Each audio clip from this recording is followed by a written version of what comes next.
So I've been flying the Mavic 2 Pro and the Mavic 2 Zoom now for the past 2 weeks, and while the Pro is definitely my favorite with its 1-inch sensor and its upgraded image quality, I found myself using the Zoom a lot in particular situations because of its ability to zoom optically between 24mm and 48mm. In this video, I'm going to be going over some of the things that I've learned over the past few weeks shooting with this drone and give you some tips for shooting cinematic footage. My first tip would be to fill the full frame. It's usually hard to get up close to objects with your drone, but now with optical zoom, it is so easy to do. For example, this shot here flying straight down the Ben Franklin Bridge in Philadelphia looks so impressive because of how much is going on. And if I were using any other drone, it would be so nerve-wracking. You can also use it to track down subjects moving away from you at a faster rate for a really cool looking shot. A drone like the DJI Phantom 4 Pro has a field of view of 84 degrees on its camera, meaning it can fit a lot more into the frame. It's a much wider field of view. So in order to achieve that same shot, tracking the Ben Franklin Bridge, I'd have to be so close to it, which again would really stress me out. My next tip has to do with dolly zooms, and I know there's a quick shot to easily do a dolly zoom, basically just with the tap of a button,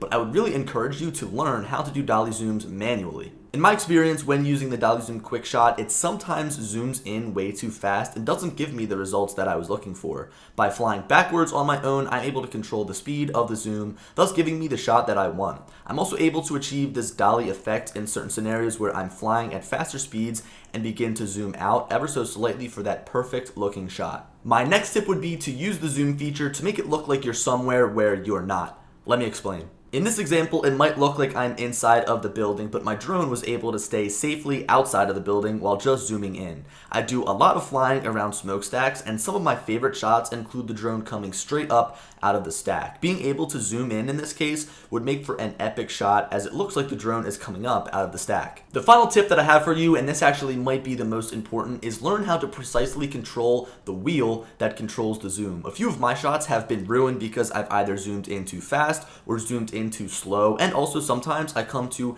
an abrupt stop at the end and it just makes it look uncinematic. Just like with the gimbal movements of your drone, it's going to take a little bit to master. I know that myself, I haven't mastered optically zooming and getting the best looking footage ever, but I'm still practicing, I'm still trying, and I'd love to know what you guys have to think about the zoom down in the comments. I also hope that you guys learned a few things about the zoom in this video. It's a great new drone. I think that this might be the one that everyone is buying, and then kind of like the professional version is saved for people who really care about their image quality. But guys, hope you enjoyed the video, hope you learned something, and make sure you stay tuned here on Drone DJ for some more Mavic 2 videos.